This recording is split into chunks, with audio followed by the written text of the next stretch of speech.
नमस्कार, आप लाइव बिहार देख रहे हैं। मैं हूं राज मोहन तिवारी।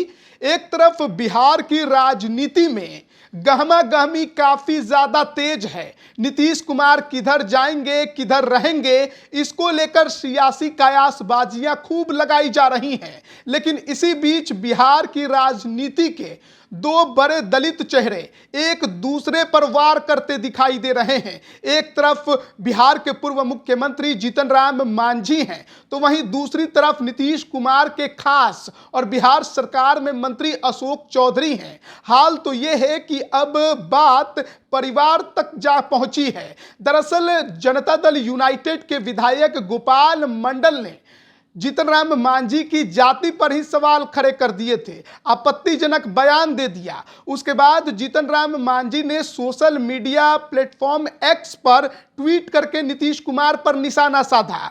देखिए, जीतन राम मांझी ने उस दौरान लिखा कि नीतीश जी, आखिर आपको दलितों से इतनी नफरत क्यों है? सदन के अंदर मुझे अपमानित किया, बेगुनाह एससी पर अत्याचार करवाया, अब अपने एमएलए से मेरे बहाने मुशहरों को गाली दिलवा रहे हैं। एससी से इतनी ही नफरत है तो अधिसूचना जारी करके दलितों को राज्य से ही निकाल दीजिए ना, दलित रहेगा ना आप उनसे नफरत करेंगे।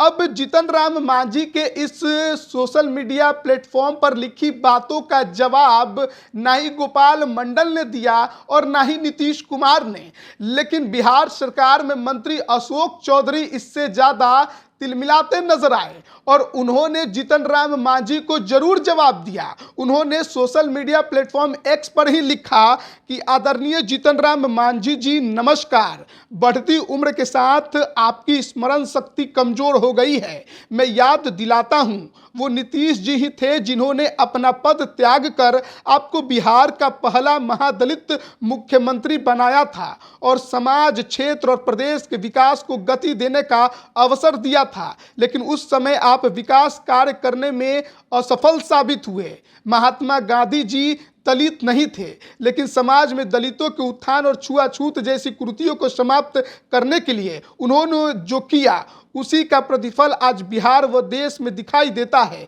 बाबा साहेब और गांधी जी के मार्ग पर चलते हुए बिहार में दलित और शोषित वर्ग के लिए जो काम नीतीश जी ने किए हैं, वो सदियों तक के लिए इतिहास में दर्ज हो चुके हैं।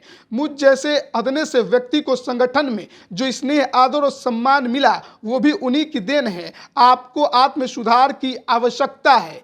इसके जवाब में जीतन राम मांझी ने सोशल मीडिया प्लेटफॉर्म एक्स पर ही लिखा कि अशोक जी, किसी दलित को सीएम बनाकर अपने एमएलए से गाली दिलवाना दलित सम्मान है? किसी मुशहर को रबर स्टाम्प सीएम समझना दलित सम्मान है? अपने से बड़े उम्र के किसी महादलित पूर्व मुख्यमंत्री को सदन के अंदर तू तरा की भाषा में बात करना क्या सम्मान है? यदि यह सम्मान है तो आपको ऐसा सम्मान मुबारक हो। उसके बाद फिर अशोक चौधरी कहां रुकने वाले थे, उन्होंने फिर जीतन राम मांझी पर पलटवार किया और लिखा कि आप ही क्यों आदरणीय जीतन राम मांझी जी, सम्मान अपने कर्मों से मिलता है, दायित्वों कर्तव्यों के निर्वहन से मिलता है। दलित सम्मान की चिंता आपको तब नहीं हुई थी जब आप अपने कर्मों से दलितों सहित पूरे बिहार को तार पर रख चुके थे। आपने जो साजिश और विश्वासघात कर पार्टी को तोड़ने का कथित प्रयास किया, जिस टहनी पर आप बैठे थे उसी को काटने का प्रयास किया। और किस दलित समाज की बात कर रहे हैं आप, जिसमें सिर्फ आपके समधी, आपका बेटा और आप खुद हैं? क्या यही पूरा दलित समाज है? नीतीश जी को देखिए, जिन्होंने इस प्रदेश में दलित समाज को ना पढ़ाया लिखाया और आगे बढ़ाया, बल्कि आरक्षण देकर समाज का नेतृत्व का भी अवसर दिया, जातीय और आर्थिक गणना करवाया और उनके जरूरत के अनुसार आरक्षण के प्रावधान को भी बढ़ाया है। पुनः दोहरा रहा हूं, बढ़ती उम्र के साथ आपकी स्मरण शक्ति कमजोर हो गई है।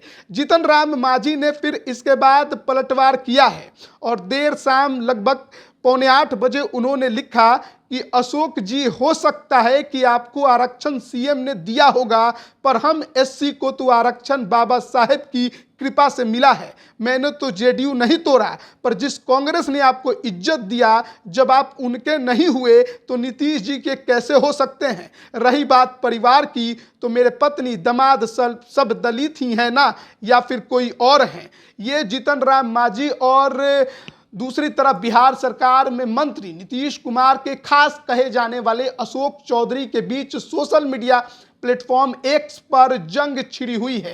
एक दूसरे पर जमकर पलटवार हो रहे हैं। लेकिन इसी बीच जिस तरीके की राजनीति बिहार में देखने को मिल रही है, नीतीश कुमार को लेकर कई कयासबाजियां लगाई जा रही हैं। नीतीश कुमार इंडी गठबंधन में ही रहेंगे या छोड़कर एनडीए में वापस आ जाएंगे, इसको लेकर भी कयास हैं। लेकिन इन कयासों के बीच में मांझी और अशोक चौधरी के बीच जो जंग छिड़ी है, ये कहां तक जाएगी और ये समाप्त कब होगी, ये देखने वाली बात होगी। शुक्रवार से जो जंग शुरू हुई वो शनिवार देर रात तक चलती रही है। अब ये यहीं पर समाप्त होगी या फिर आगे भी ऐसे ही जुबानी जंग देखने को मिलेगा? आप इस पर क्या राय रखते हैं, कमेंट करके जरूर बताएं। आप सभी का बहुत बहुत धन्यवाद। लाइव बिहार यूट्यूब पर सब्सक्राइब और फेसबुक पर लाइक जरूर करें।